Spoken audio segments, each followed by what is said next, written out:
blessed. You have been chosen by God to compete for righteous glory. 8 other champions will enter, but there can only be one MoY.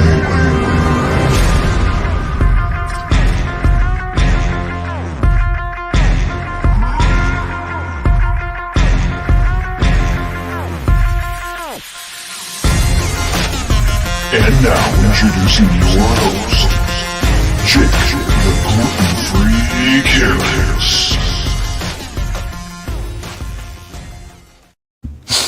What up, ladies and gentlemen, boys and girls, men who act like children of all ages? It is your host, Jake, the gluten-free careless, and welcome into the MoY Ploy. I am joined tonight by my co-host, Peter Cheater P. Goo Hot Sizzle. No.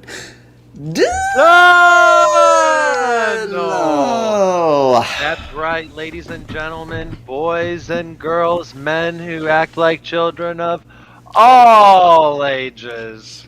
You are looking at the end of an era. The last time that T-Sizzle was #1 in the league. The only time of this year that T-Sizzle was #1 in the league. And now he has to deal with me. All right. A little bit of Moy strutting going on. You know, in the run-up on the intro, I did notice there's an accounting error made by the narrator, whoever did that. He said 8 other teams will enter, but there's 7 other teams if the narrator's addressing you. I'm going to have a talk with that guy. Dumb shit. All right. What a week, dude. What a week. We have a spicy series. We have nobody without wins in the league. Hallelujah. Yeah, 0 defeated teams. Everybody on the board. The playoffs are getting... The race is getting tighter and tighter.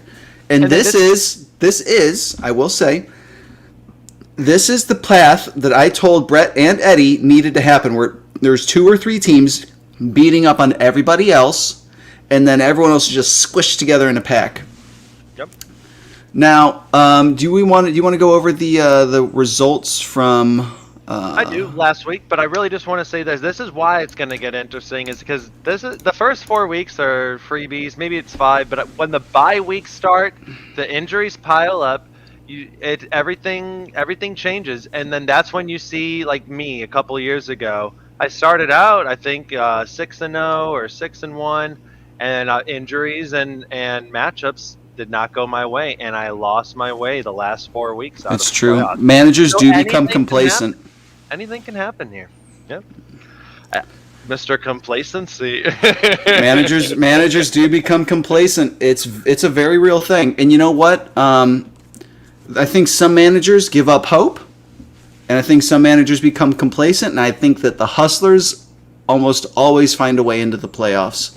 Now, without further ado, let's get into the breakdown. Break it down. Break it down. All right, make it a bit bigger. Boom. All right. Oh. We had the 1-2 Corrupt Commish going up against the 2-1 Juju My Chub. By the way, I have made sure, Zach, that you are on a registry, because Juju is the name of my son and Chub is the name of a hard penis. So I'm not sure how I feel about that team name. You have been registered. He is an offender. You have been registered. We're talking about the #1 scorer in the league, Z-Warren. Thank God he didn't bring any heat last week against me, because I have never put up 236 in my life. I was like, what do you mean? God. What do you mean bring any heat this week? I took plenty of heat. He didn't bring any heat last week against me, thank goodness. Yeah. Because yeah, you're right. Z-Warren is an absolute monster. Look at this team. Here's what's wild to me.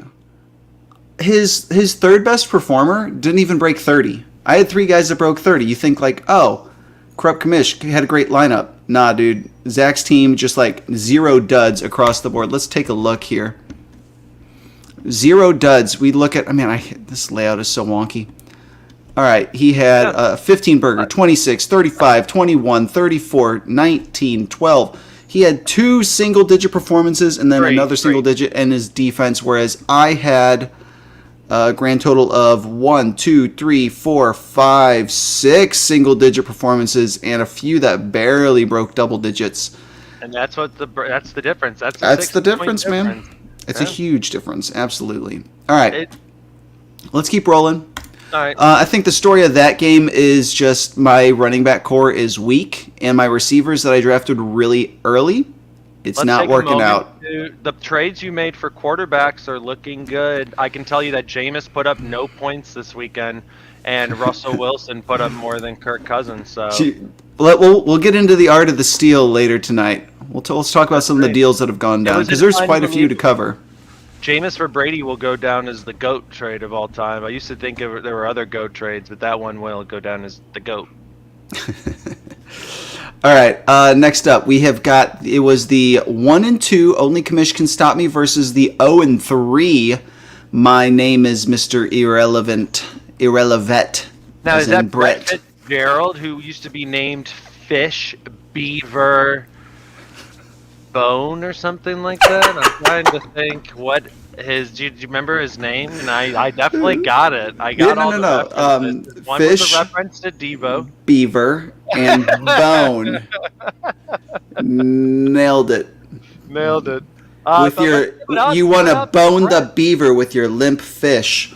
Brett is staring at the bottom of the barrel, no points, and he drops a 200 burger like it's nothing. Yeah, it was a great week for Brett. His team came alive. Jared Goff is really the hero of the day, and without the performance by Goff, I mean, Brent and Tent had a great week.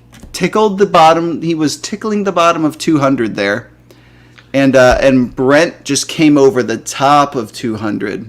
If Brent has Russell Wilson, it's a different story. He gets the win. Oh, just saying. Yeah, you're right. Just saying. You are right. Just saying. Although, I mean, it's hard to fault him. The Broncos, even when Russell put up fantasy points, the Broncos offense still looks putrid. Yeah. All right, which I don't understand why he's still starting 2 Broncos players, but whatever. Let's ride. The big top performers, the stories of this week would definitely be J.K. Dobbins, I think, is the big story of this week. J.K. Dobbins, I was off of him this year because I didn't want to start 0-3. And, I still don't believe in that performance, to be honest. I think he came through for fantasy managers. But I am still not looking at him as a locked and loaded RB2 or even an RB3 yet, because if he had 2 touchdowns are fluky, and if you take away those 2 touchdowns, dude had 8 points. What's wild is Brent actually had less single-digit scorers than Brett, but Brett just had such high ceiling guys. Like Goff going for 40 was massive. Well, he also ended up he ended up further away from his goal by starting Melvin Gordon. Right? Isn't that wild? Little negative. I know. Fascinating. Interesting thing about Melvin Gordon I found out today is that he's fumbled in every game in the last 5 games, including his most recent preseason game. That ain't good. Yeah. So maybe that might play out in the waivers. We might see a little pickup of the third-string running back. Yeah. A little action. We'll see. I might throw a flyer on him. All right. Here we go. No other big stories here, except that for some reason he's still benching Tyler Higbee, even though Tyler Higbee is the tight end 5 on the season. Yeah. It's going to be up, I believe, once these points run. It should be higher than that, but maybe not. Anyways, Higbee's doing his thing. Rolling on, let's look at the third matchup. We had the 2-1 Rat Pack versus the 0-3 unsolicited Dak, Sack, and Crack picks. It was unbelievable. Incredible performances by TJ Hawkins, like hero ball performances by a tight end. There were a running back, a receiver. Eddie could not afford to lose this. Nope. It helped that a lot of Ray's guys were playing in some like hurricane weather. Josh Allen was playing in hurricane weather. Mm-hmm. Jalen Hurts was playing in hurricane weather. Mm-hmm. Ray's team really bottomed out. I think he had the lowest scoring performance on the week. He did. Yeah, not a ton to say here, except well done for starting Hawkinson in the week that he popped off for 40. Not many people were trotting him out there. But when your team's bad enough that you don't have a better option, you trot them out there, and sometimes you get the 40 burger. Yep. The strategy of owning a ton of quarterbacks that you aren't going to use or start is interesting. I think the big thing is, what do you do with Matt Stafford here? I think if you're 1-3, you've got Matt Stafford, you've got Jonathan Taylor, you've got Najee Harris. Those are 3 elite names that are not producing. What would you do with those 3 right there?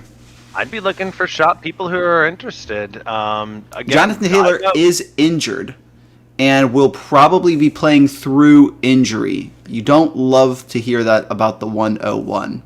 I know, and what's fascinating is before the year started, I heard that he had never missed a practice, never missed a game in his career. Yep.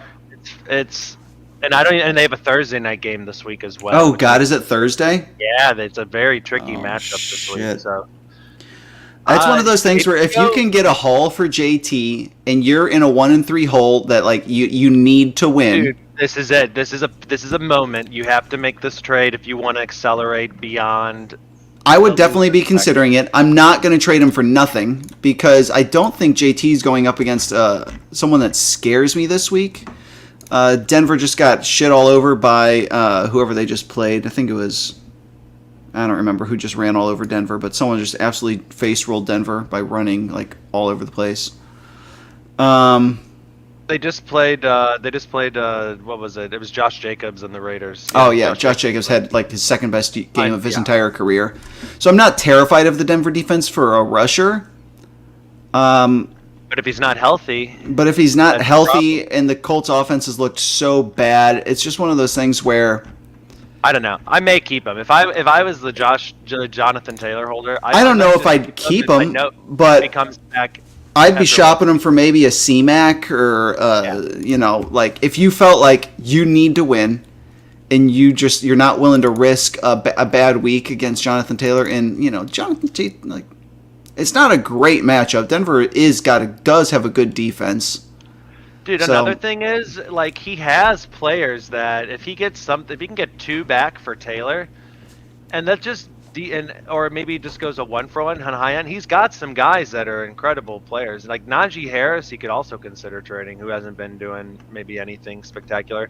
Miles Sanders stepping up is huge for this, as well as Saquon Barkley being. I think the Miles Sanders production is mostly predicated on the weather. Is the most usage he's ever gotten in his career, 27 touches, and they ran like over 50 times in that game.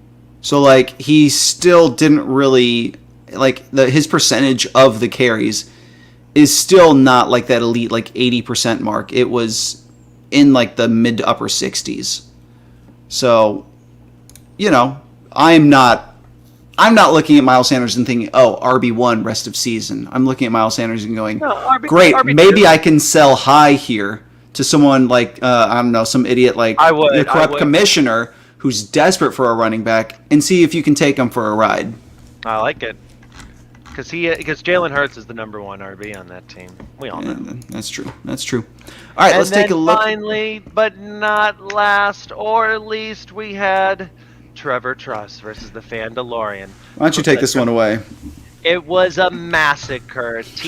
Todd forgot to set his lineup and was absolutely blowed out. I was wondering if his team was going to show, and it did. It did show in the end. It got a lot closer. But that Sunday afternoon, I was wondering, where are the points? T-Sizzle. T-Sizzle is still the number 2 scorer in the league. It's not like, woe is me for him. He's doing fine. He's got a great lineup. A lot's going to come down to what does he do waiver wire action this week, because Tua injured. We're not sure when he's coming back. He just picked up, but we're going to touch on this later. He made a big trade. Going to see what happens there. But he's got running back injuries. Got Cordero Patterson out. Think about this, Peter. He was 2 start-sit decisions away from beating you. Yeah. If he trots out Baker Mayfield over Tua and CEH over James Robinson, he wins. GG. He wins. And that's not even including the Terry McLaurin, bust. By the way, are we just done with T-Mac? Isn't that crazy? Are we just done with him? Like, he had a great rookie season, and like, look at these fantasy finishes. 13, 12, 12, 16, 3.5. Like, nothing's changed. Horrible. One He's tutty got on the best. season. He's got the best quarterback he's ever played with. Not saying much because Carson Wentz ain't that awesome, but like 2 catches, 4 catches, 6 catches, 2 catches. Yeah. What is There's going just a lot on? It's wild. There are so many mouths to feed on the team, and Jahan Dotson has become an absolute touchdown machine this season. So Yeah. give me Jaheezy. Yeah, happily come and get him. Or the poor man's Debo, Curtis Samuel. That's like that's the homeless man's Debo. Debo. All right, that is the wrap up for this week's games.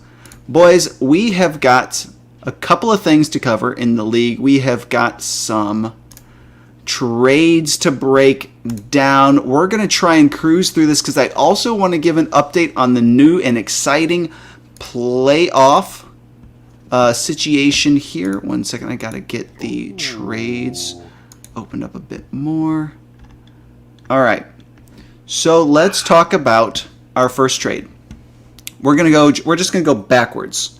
Most recently, apparently the Leonard Fournette for Derrick Henry trade was a rental, and the overdue fees were piling up. So Derrick Henry goes back to Brent, and Derrick Henry goes back to Todd Harris, and Leonard Fournette goes back to Brent. There's probably a clause in there where if Derrick Henry wins, if you win with Derrick Henry and I lose a game without Derrick Henry, you have to trade him back, or something like that. So I agree. Derrick Henry comes back to where he started. Baffling trade by Brent, in my opinion. I'm not sure what Brent saw in Leonard Fournette's average of negative 1 yard. Is like, look, it's 2.7, 2.9, negative 1. I'm not sure what Brent sees here. That he's like, oh yeah, give me that. But I mean, Lenny didn't necessarily murder you in these weeks, but like he didn't help you in 2 of them. And Henry murdered you a couple of weeks though. Once Henry started busting out, you would never have been available for me. I understand. I'd have had him until he broke down. I don't understand. And I was even taught in first place. He was in first place last year with Derrick Henry, and then Derrick Henry injury, and that was the end of his season. Think about this. I inquired to Brent Tent. I said, Brent, I've got too many players from the same team looking to trade. He goes, sure. These guys are off the list. Derrick Henry and like one other person. I'm not trading away these players. But then, like, something suspicious happens. A questionable trade by Brent. Mm-hmm. I don't know. It's very sus. We might, if we're not careful, there could be an investigation behind the scenes. We're going to end up back in an investigation. I agree. We're going to end up back in the art of the investigation. All right. Forgot the main. I forgot to flash the graphic. All right, next up in the art of the steal, we have a trade that went down, and it was my Kirk Cousins for Brent Tent's Russell Wilson. This was a 1-for-1 trade. Russ was struggling. Questions were coming. Kirk was dealing. Made the trade. Looks good for 1 week, but Russell Wilson is questionable. The offense still looks anemic. I think I could definitely live to regret this trade. I'm sure Brent regrets it already. So it could be a mutual regret type of situation. Because Russ didn't help me win, and Cousins helped him lose. I would always just trust the fantasy talent that is Russell Wilson. I was a believer in Russ, so I always liked Russ. I agree, but I think Cousins is going to be. He's going to finish. Cousins has been 10 good. And 14. That's what he does every year. Every year, it's solid. QB2. Actually, bottom in QB1 in our league, QB2. But QB2 in our league, exactly. We've talked. It's QB2 only. Yes, 1 to 8 is the 1, and then 9 to 16 is the 2s. All right, next trade also involving myself. Jameis Winston for Tom Brady. Tom Brady was looking rough. The Bucs offense shattered O-line, can't get a run game going. Brady puts up 12, 11, 16. Is this the end for old man Brady? His wife hates him. His fantasy managers hate him. What is happening? Boom! Breaks out in week 4 against KC, where they absolutely got slaughtered and had to throw the ball to catch back up. Is this trending or ending, do you think? The 31 points, trending or ending for Brady here? This is why I think your dad is no longer a contender for the title in the league. He had 2 quarterbacks. In fact, he had a god tier quarterback in Tom Brady. He goes for him early in the draft because he knows he's good. He watched him lead me to a championship last year. He loses faith after 2 weeks, and there's countless injuries on the Bucs. If you just read any reports, it has to go down as the dumbest trade because it's basically more. I think he basically punted on this season. Essentially, he traded for a quarterback with broken ribs or a broken back, and so I'm just like, T Sizzle, if you're gonna play dumb games, you might win some dumb prizes here. I don't think you're gonna get it. I think he's gonna lose hard on this trade. Wow. And that's the end of T Sizzle's season, is trading away Tom Brady. Look, think about this. How long is Stewart? My dad and I went out to breakfast, and no one else was in the room where it happened. Dude, I arranged the venue, the menu, the seating. No, I'm kidding. But that's how it is. Look, your dad didn't trust Brady. He was a Brady. I have no idea why he drafted Brady, because I always thought your dad was a Brady hater and denier. I know. Let me give you. I've been playing fantasy football with my dad for way too long. I know. I have insight into how he works. He wins big and he loses big early with his early season moves. He is highly aggressive, and the moment the draft ends, he does not give a shit where he drafted a player. He traded his first-round pick, Derrick Henry, for a third-round pick in Leonard Fournette. No, he will do that sort of... First. Okay, well, whatever. Wherever he took Derrick Henry.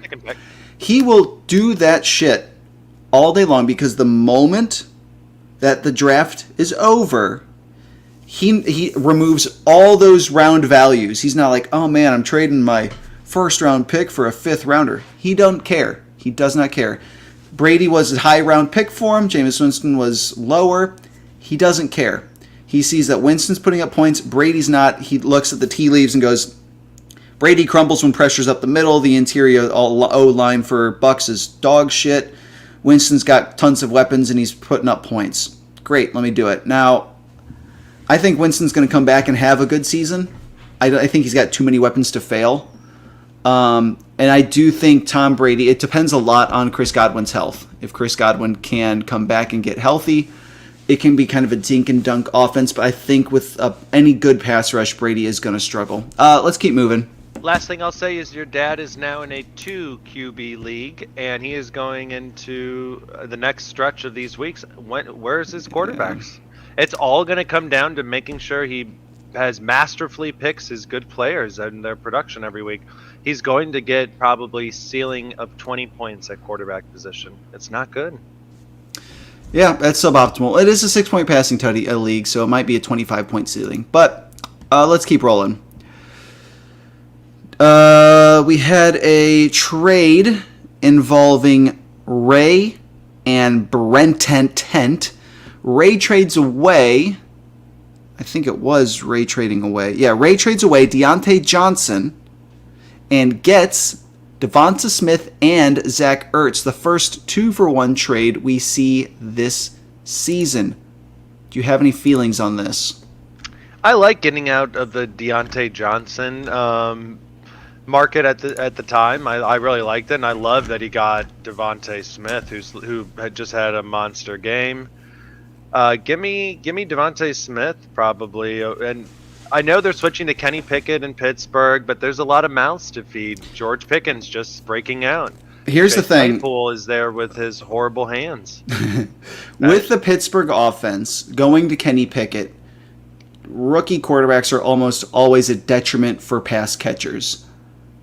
even going from like a Mitch Trubisky, I don't know if that's going to be a good or a bad thing for Deontay Johnson moving forwards. I think there's optimism, but I'm not sure it's warranted. Again, many mouths to feed, and rookie quarterbacks typically aren't the best for their wide receivers. Although Kenny Pickett only threw completions in his start. 3 of them were to the opposing team, but he only threw completions. Gotta remember that. Give me that. And then don't forget the Eagles are just firing on all cylinders. They're the last undefeated team. The team looks amazing. There's fantasy deliciousness every week there. I also like that he got Zach Ertz in the trade. Tight end 4 on the season. He's been very reliable without DeAndre Hopkins. He's just getting peppered with targets. He's a red zone threat. I really like the Zach Ertz acquisition there. In a year where it feels like tight end is even more putrid than normal, having Zach Ertz being a steady producer for you has been very clutch.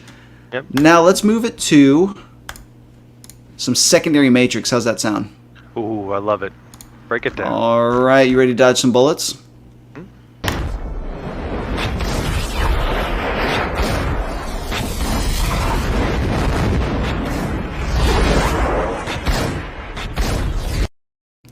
Definitely going to get copyrighted infringement. All right. The secondary matrix is presented by the Missouri Aquarium Society. If you go to MissouriAquariumSociety.com and enter promo code MoY Ploy, you will receive your free error message. Let's take a look at the upcoming, we're going to take a look at the secondary matrix here. Boom. All right. Let's get a little bit closer. How's that looking? Here's some trends we're going to see over the next couple of weeks. You're going to see you're going to see the Fandalorian, Todd Sizzle, who's second in points, start to drop down the rankings. Oh, you're calling shots. Okay. As his total point production begins to get below me, below Ray, people like Brent creeping up. You're also going to see Team Z Warren just stay at the top. That team has beef. Z Warren has good fantasy team that puts up points, and he's going to be an absolute monster. Let's take a look at Z Warren's team real quick. Let me zoom. The reason he has such high ceilings is his quarterback play. Like Lamar Jackson had a bad week and he put up 236. I agree. I also would say he's got both of these quarterbacks have an injury history. They're both rushing quarterbacks, and what he has behind them is not awe-inspiring. Derek Carr and no one else. Now, what I do like about this team is depth at running back. You've got Eckler, Chubb, Jacobs, and Breece Hall as the anchors for this team. What I don't like is that there's nobody else bound here when bye weeks start to hit. And bye weeks are coming fast. This is where the men get separated from the boys. I like his. I don't really love his receiving core, to be honest. I don't either. Chris Olave is probably my favorite receiver of his. Olave and Devontae Adams are great. Juju's been providing. I didn't see Devontae there. Devontae's a god. He's tier 1. Juju's been providing a mediocre floor at best. Cortland Sutton has been providing a mediocre floor at best, with an average of about 11, 19. Like he hasn't even broken 20 yet. DJ Moore has been absolute dog water this season. Averaging less than 10 points per game. Like it's rough out here in his wide receiver. So I think if you get a couple injuries, like one injury to Devontae Adams, and the team is struggling. Now it's got enough. If he can stay healthy in his important positions here, he could overcome that and just scratch together some wins until Devontae gets healthy, gets right, gets back. But I do think that, this is fantasy football. Like, anything is possible. I don't love a Josh Jacobs, Devontae Adams stack. It's just one of those things where, like, it looks really good. The starting lineup is it might be the best in the league. That said, everything's fragile. This is fantasy football. You see one injury to glass ceilings, glass houses we live in here. One injury to Tua, and it changes the entire makeup of this team that we're looking at here. All right, let's go ahead quick, look at the bottom scoring, the bottom 4 scores. That's where we're going to go look. We are going down to look at the standings. I wanted to highlight there are 4 teams tied at 1 and 3 here. Brent and Tent, myself, unsolicited Dak Sack and Crack picks, and Brett Tet Tet. Formerly Beaver, Fish, Bone. It was Lamb, but we'll go with Bone the Beaver Fish. All right. Yeah. Let's take a look real quick. I want to take a moment to recognize the amount of defense that is getting played right here by two teams, Z-Warn, Trevor Truss, and you know what? I think you got to throw in the Fandalorians defense here. T-Sizzlin is the number 3 defense in the league, and as far as offenses go, there's 2 that are a cut above the rest that have not laid an egg, really. I mean, even with the egg laying here, he's still near the top. Now, I agree. I think his points per game are going to dip. There's going to be people who are starting to catch him, but I think he can limp into the playoffs and be fine because he's got such a massive fucking lead on tiebreakers, which is points 4. Now, let's talk about the path to the playoffs. There's clearly 3 teams in the lead right here with yourself, Z-Warn, Todd Harris. Rat Pack is the Guardian team, and then 4 other teams trying to fight their way in. This is do or die time. These teams right here, if you want even a chance to control your own destiny, you have to go 7-6. We are currently have 9 weeks left. If you want to go 7-6, you have to win 6 of the next 9. That's do the math, boys. Tough to do. It's not impossible. Because when bye weeks come into play, and then like you're gonna have random explosive performances. I disagree. Get burned at least once. Bye weeks. I disagree. Bye weeks are where the bottom teams can jump up and bite these top teams in the ass. Bye weeks are when anything can happen. Yeah, I think bye weeks are an opportunity for the bottom 4 teams rather than a hindrance. Because I think when you have these teams that have bad rosters and you water them down, suddenly the scrubs for dubs strategy starts to work a little bit better because your opponent's team is a little bit watered down. Maybe I catch your team and you've got your 3 stars your 3 best players are all on bye, or one's injured and 2 are on bye. Like, you can catch people with their pants down when bye weeks begin, which I think is this coming week. What's fascinating is we could have a lot of 2 and 3 teams going into next week. Again, I want to see the matchups for the weekend. I got to know who is the Fandalorian playing. If he drops another game and a third game, if by week 6 he's 3-3. I mean, it's all going to come back to Tom Brady trade. Now, one thing I want to point out. Teams that I think are due for positive regression. I think my team is due for positive regression. I think Brett.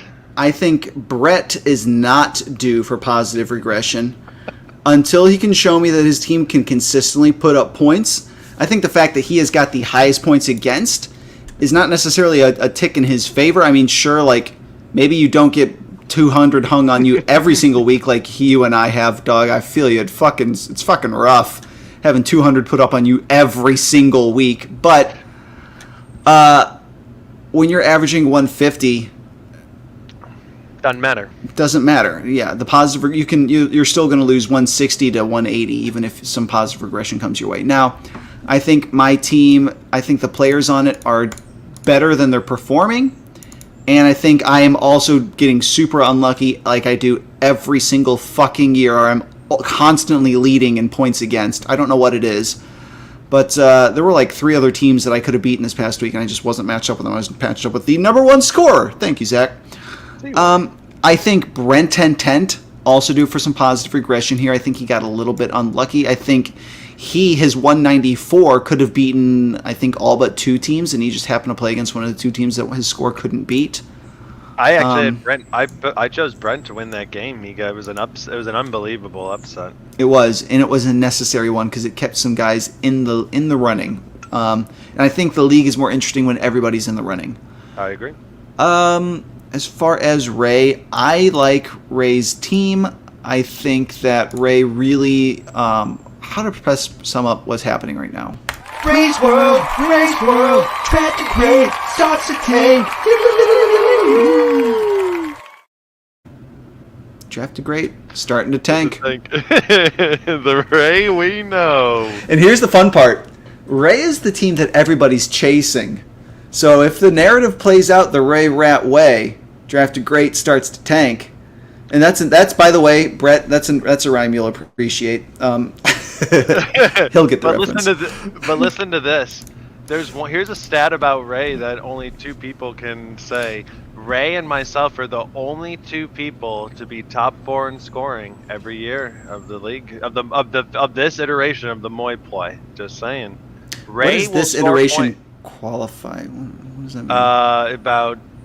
So we're in our 4th season, I believe, of the MoY Ploy. Okay. I was gonna say early on Ray was definitely I don't not count Ray's top early 4 stats. score.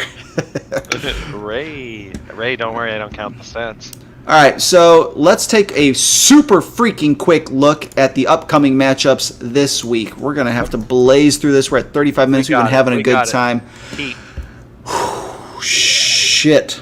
These are some spicy matchups, man. Spicy. Damn. All right. Here we go. Boom. First up, Corrupt Commish versus Fandalorian. Father, son, battle of the dynasties. One is down, one's looking for a come up. This is fucking awesome. We've got some big time names looking to put up some big time points on both teams. I need this win. I don't think my dad wants to get on an 0-2 slide. This is a do or die situation for me, not necessarily for him, more about pride and conserving his opportunity at the MoY Award. Now, we have got another matchup with Brett Tent versus Team Sex Offender here. Let's look at this one. Again, this is a battle of the quarterbacks, in my mind. Herbert versus Jackson and Murray. I think Brent's also got a lot of other guys that have explosive potential. Again, this is a MoY front runner versus someone trying to keep their playoff hopes alive. Same story as the last one. You want to talk about this one here? Battle of the bottom, the bottom boys. Eddie Disler versus Brett Fitzgerald. Honestly, this is whoever wins this has to be feeling good because there's a chance that if I'm able to take down Ray, they could be tied with Ray. They could be tied with you if you're able to take your dad down. Like there could be, again, we could have 3 or 4 teams that are, again, if Brett wins, there's a possibility where there are 4, 2, and 3 teams after this week. That would be wild. Last week, I highlighted each of the bottom teams' path to the playoffs. This game was incredibly important for both of these teams. This is an absolute must-win for each team, and the fun part is one of them has to win it. And I think it's going to be so difficult for the team who doesn't win this to stay in the game. Anything can happen, and you got to scratch and claw every week, but I think the team that loses this matchup, it's going to be really, really difficult. Last matchup, Trevor Trust, the top boy, versus the Rat Pack, Ray Rat Mertz. Brett didn't even know that his name was Ray, just thought his name was Rat. That's awesome. I love facing Ray, but I feel like Ray has gotten the better of me. I bet my record against Ray. I'm gonna go have to look this up. I wonder if he's got a double stack. He's got Josh Allen, Stephon Diggs, and he's got Jalen Hurts and Devonta Smith. Yeah, that's a very explosive potential. He could put up 250, and it wouldn't shock me. And then I could put up 200 and just be looking and from the out in the distance at him. He's gonna be way ahead of me at 250. Yeah, it's possible. We got great matchups this entire weekend, and again, how many teams will get to 2 and 3? That's the story of this weekend because those are the guys who have a fighter's chance. Yeah, and I think this is another battle of someone who doesn't need to win, but this is a MoY front runner. You're pushing for the MoY award, back to back MoY. No one's ever done it. No one's ever done it. You could be the first back-to-back MoY. This could be GOAT level status here. What's wild is if I get to 5 wins, it feels like an automatic playoff berth. It is. I'll call it what it is. It is. It would take I can the most epic collapse for you to miss the playoffs starting 5-0. I have one epic collapse in my career. Can you make it 2? All We will right, see, guys. That's all we got, boys. Thank you all so much for listening. Kept it under 40 minutes just like we always do. Easy. Let go, baby. Enjoy the weekend, guys. Yes, sir. Enjoy the pictures Do of it for fish. you. Because Amen. you didn't want or ask for this, but you got it, baby. You My got man. You didn't want or ask for it. All right, we got to go in 7 seconds or else we're going to break our 40-minute promise. Bye.